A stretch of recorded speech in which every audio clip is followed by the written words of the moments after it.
Кудай жөнүндөгү чындыктар. Кудай жөнүндө чындыктар жөнүндө сүйлөшөрдүн алдында жараткан Кудайдын өзүнө сыйынып алалы. Аалам жерди жараткан улуу Кудай. Сенин ысмың ыйык. Сен тууралуу баяндап жазгандай адам баласы ким? Чексиз кудуретиңди, аалам батыр алгыс кең пейилдигиңди, жана акылыңды адам кантип түшүнүп жаза алат? Сени түшүнгүдөй сага теңдеш эч ким жок. Ошондой болсо да пенделик кылып өзүң жөнүндө туура эмес түшүнүк менен башкаларды алаштырган адамдар жок эмес. Бирок өзүңдү таанытыш үчүн океандай кең пейил болуп, аларга да ырайым кылып келесиң. Жараткан Кудай Теңир, өзүң жер үстүн каптаган коюу караңгылыкты бир эле сөз менен жарык кылгандай, караңгы түшүнүктө жазылган сансыз адамдык адашууларды сенин чындыгың жаркыратса экен. Жараткан Кудай Теңир, сени таануу үчүн өзүң ачып берген чындыкты туура кабыл алууга батаңды бере көр. Акылыбызды ачып, көзүбүз менен жүрөгүбүздү жапкан күнөөлөрүбүздү кечирип, ыйык таза чындыктарыңызга толгон ишеним бере көр. Амин. Кудай жөнүндө чындыктар. Бул тема бүгүнкү күндө эң актуалдуу. Аны туура түшүнүү үчүн туура суроолорду коюу абзел. Кудай жөнүндө чындыктарды билүүгө мен канчалык ынтызармын. Адам Кудай жөнүндө чындыктарды так, туура билгиси келсе, анда ал ага атайын убакыт бөлүүсү зарыл. Жана чоң каалоосу болуш керек. Бирөөлөр менен үстүртөдөн эле 1-2 саат Кудай жөнүндө сүйлөшүү, базарды кыдырып, көрсөтмөлөрдөгү кийимдерди эле карап койгондой. Мындай кылуу менен эч нерсеге ээ боло албайсың. Ошондой эле өзүн динчил адам катары көрсөткөн адамдын сөзүн угуп, ошол адам айткан нерсени туура деп талаша берүүгө да болбойт. Суусаган адам суу ичкиси келгендей, Кудай жөнүндө билгиң келип жатса, бул жакшы каалооң бар экенин билдирет. Ушул учурда адамдын Кудай сөзүн окууга туурабы, туура эмеспи деп изилдөөгө убактысы да, каалоосу да болот. Демек, Кудайдын чындыктарын билүү үчүн биринчи кадам чындыкты билүүгө ынтызар болуу жана ага убакыт бөлүү. Бул ыйык жазуудагы төмөнкү аяттар менен баса белгиленет. Бугу тунук суунун башатын эңсегендей, менин жаным да эңсейт сени Кудайым. 41-Забур 2-аят. Баарынан мурда Кудайдын падышачылыгын жана адилеттигин издегиле. Ошондо мунун баары силерге кошулуп берилет. Матайдан болгон жакшы бар 6-бөлүм 33-аят. Кудай жөнүндө чындыкты кантип билем? Адам билбеген көп нерселер бар. Ал көйгөйдү адам баласы кантип чечери баарына белгилүү. Биз билбеген нерселерибизди башка адамдардан сурайбыз. Анан билген адамдар аны айтып беришет. Кээде биз издей турган учурлар болот. Бир нерсени билүү үчүн китептерден, интернеттен издейбиз. Кайбир учурда таттуу уйкубуздан ойгонуп да издеген учурларыбыз болот. Сураштырып издеп тапкан нерсебизге киргибиз келет. Кирүү үчүн жол издейбиз. Мисалы, жакшы жумуш сураштырып жаталы дейли. Досторубуз же жакын туугандарыбыз жакшы иштин чоо жайын билип, бизге ал тууралуу маалымат беришет. Эгер биздин ошол жумушка болгон кызыгуубуз болсо, анда дароо дареги боюнча издеп таап барабыз. Тапкандан кийин, жумуш ушул жерде турбайбы деп эле кетип калбайбыз да, туурабы? Ошол жумушка кириш үчүн эшигин тыкылдатабыз. Жоопкерчиликтүү жетекчи кабыл алып, бизге баарын түшүндүрүп берет. Иштин шартын, тартибин айтат. Жумушка саат канчада келиш керек, канчада жумуш бүтөт, кандай кийим кийип келүү керек, тамеки тартып арак ичкенге болобу же жокпу, кирип чыгууда атайын уруксаат менен болобу же каалаган учурда кирип чыга берсе болобу, баарын түшүндүрөт. Айтылган шарттарга макул болсок, анан кирип жумушка орношобуз. Кудай жөнүндө чындыкты билүү жолу да ушундай. Сурагыла, ошондо силерге берилет. Издегиле, ошондо табасыңар. Тыкылдаткыла, ошондо силерге эшик ачылат. Анткени сураган адам алат, издеген адам табат, жана тыкылдаткан адамга эшик ачылат. Ошентип сурагыла. Сурап билген нерсеңерди издегиле, издеген нерсеңерди тапкыла. Тапкан нерсеңерди тыкылдатып ичине киргиле. Кудайдын чындыгын билиш үчүн сураш керек, издеш керек, анан кирүү керек. Кудайдын чындыгын кимден сураш керек? Бул эң олуттуу суроолордун бири. Адамдар көп нерсеге муктаж болушат. Бирок алар муктаж болгон нерсесин көрүнгөн адамдан эле сурай бербейт. Эң жакын адамдарынан сурашат. Адамга эң жакын адам ата-эне. Андан жакын адам жок. Биз жеке тамак аш даярдап жегенде эмес, жада калса сүйлөгөндү да, өз атыбыз ким экенин да, жакшы жаман деген эмне экенин деги баарын алардан үйрөнөбүз. Мунун баарын ата-энемден үйрөндүм деп бир да киши айтпайт, бирок бүт баарын алардан үйрөнөбүз. Өкүнүчтүүсү, Кудай жөнүндөгү негизги чындыктарды бардык эле ата-эне биле бербейт. Ата-энелер тууралуу Кудай сөзүндө мындай деп жазылган: Араңардан нан сураган уулуна таш берген адам барбы? Же балык сураган уулуна жылаан берген адам барбы? Силер жаман болуп туруп, балдарыңарга жакшы нерселерди бергенди билесиңер. Анда асмандагы атаңар өзүнөн сурагандарга жакшы нерсени берери анык. Жердеги ата-эне балдарына жаман нерсе бербейт. Ал эми асмандагы атаңар өзүнөн сурагандарга жакшы нерсени берери анык. Демек, Кудайдан сураш керек. Кудай тууралуу чындыкты Кудайдан артык ким билет? Эч ким. Ыйык жазууда Кудайды түшүнүү жөнүндө мындай сөздөр жазылат. Биз Кудайдын жашыруун сыр катары сакталып келген акылмандуулугу жөнүндө сүйлөйбүз.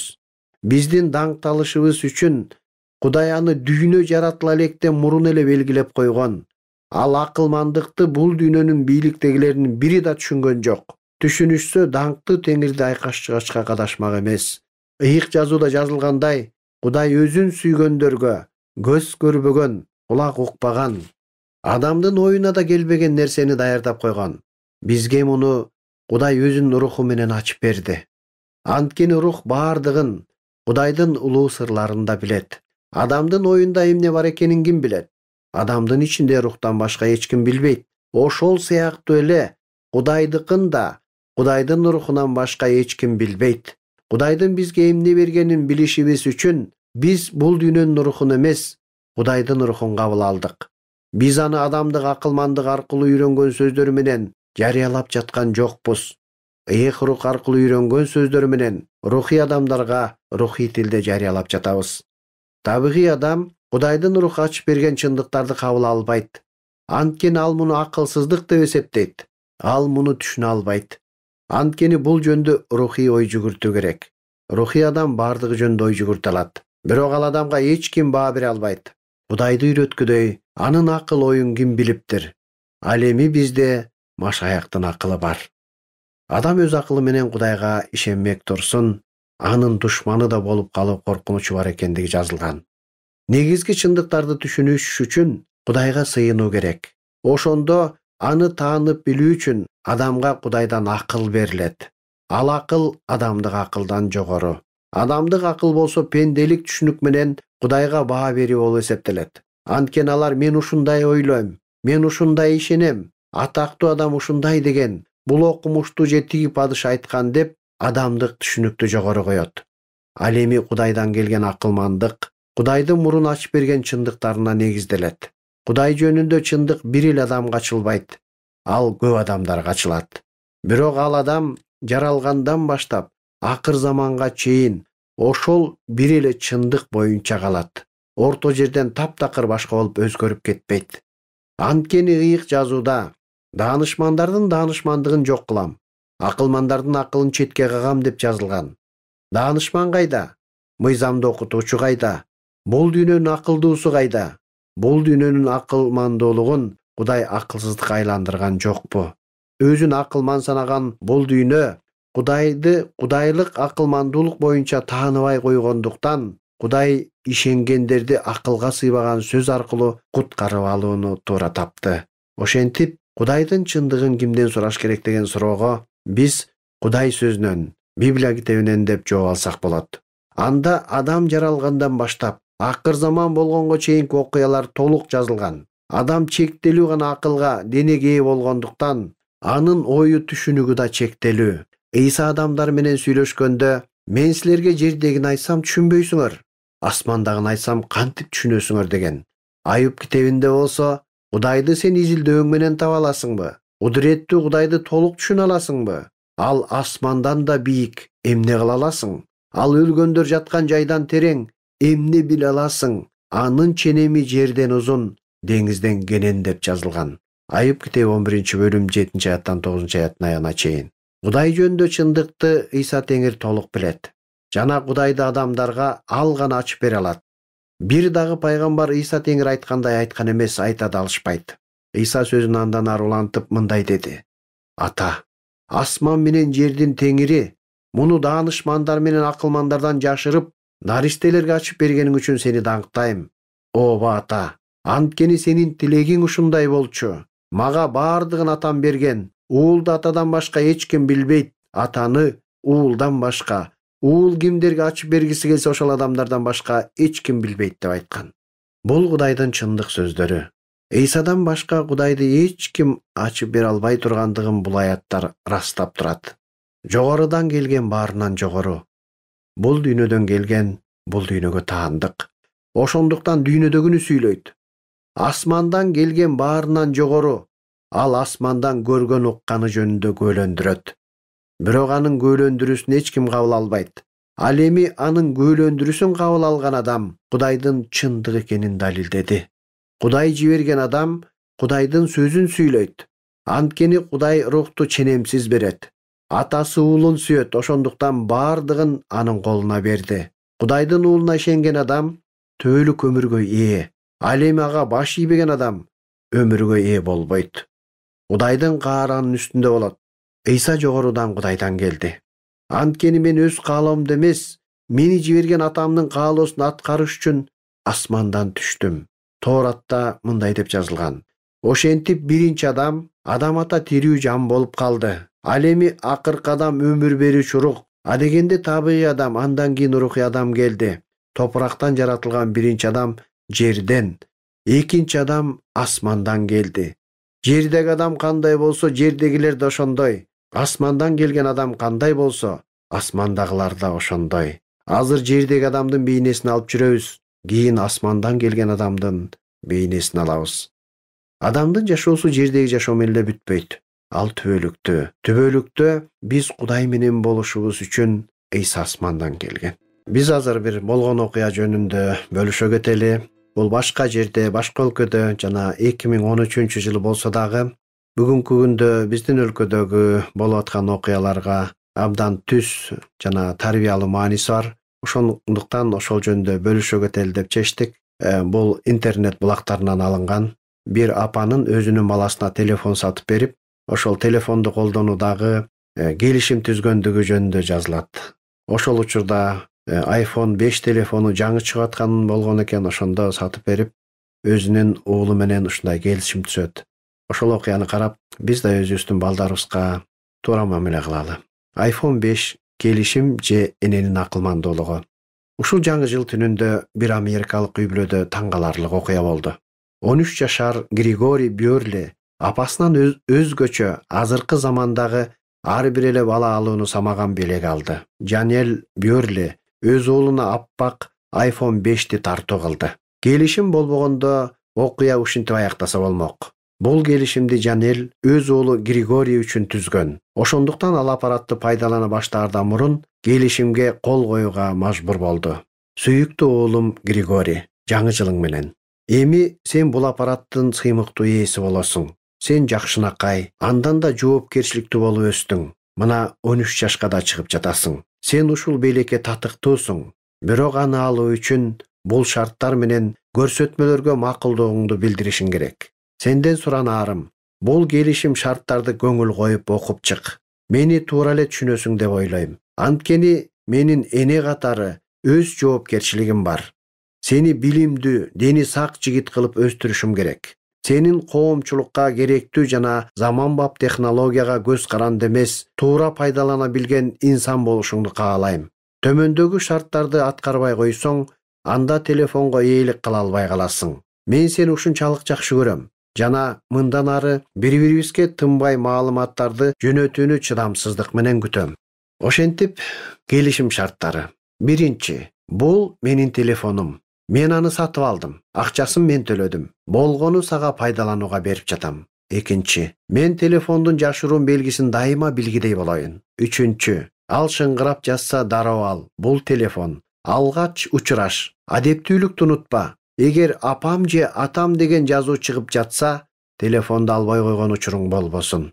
Төртүнчү, окууга барган күндөрү 7:30 жана эс алуу күндөрү сен аны атаңа же мага берип кой. Telefon түндө өчүрүлүп, эртең менен саат 7:30 чейин күйгүзүлбөшү керек. 5. Аны мектепке алып барууга болбойт. Адамдар менен жүзмө-жүз отуруп сүйлөш. Бул жашоодогу пайдалуу машыгуу. 6. Телефонду сууга же жерге түшүрүп талкаласаң, аны оңдотууга өзүң жооптуу болосуң. Төлөмүн өзүң төлөйсүң. Башка бирөөлөрдүн чөбүн чаап, же бала карап акча тапсаң болот. Болбосо туулган күнүңө топтолгон акчадан ала туруп, кайра толуктасаң болот. Мындай учур болбой койбойт. Ошондуктан ага даяр болушуң керек. 7. Телефонду бирөөлөрдү алдаш үчүн же адаштырыш үчүн колдонбо. Башкаларды шылдыңдап да сүйлөшпө. 8. Сен бирөө менен бетме-бет отурганда айта албаган нерсени телефонго жазып же электрондук кат менен жөнөтпө. 9. Бир бөлмөдө алардын ата-энесинин көзүнчө кимдир бирөөлөргө айта албаган нерселерди да жазып жөнөтпө. Жазганыңды алгач өзүң электен өткөр. 10. Порнографияга жолобо. Интернетте мени менен ачык сүйлөшө алган нерселериңди гана изде. Эгер кайсы бир нерселер тууралуу суроолоруң бар болсо, башкалардан эң жакшысы атаңдан же менден сура. 11. Коомдук жайларда телефонду өчүрүп же үнсүз кылып кой. Айрыкча ресторандарда отурганыңда, кино көрүп жатканыңда же бирөөлөр менен баарлашып отурганда ушуну эске ал. Сен тарбиясыз бала эмессиң. Телефон сенин жакшы мүнөзүңдү өзгөртпөсүн. 12. Жыныстык дене мүчөлөр тартылган сүрөттөрдү башкаларга жөнөтпө. Кабылдалба. Муну күлкү кылба. Жогорку интеллектуалдуу болгонуңа карабай, кайсы бир учурда ушундай кылгың келет. Бирок бул кооптуу. Жашооңду талкалап алышың мүмкүн.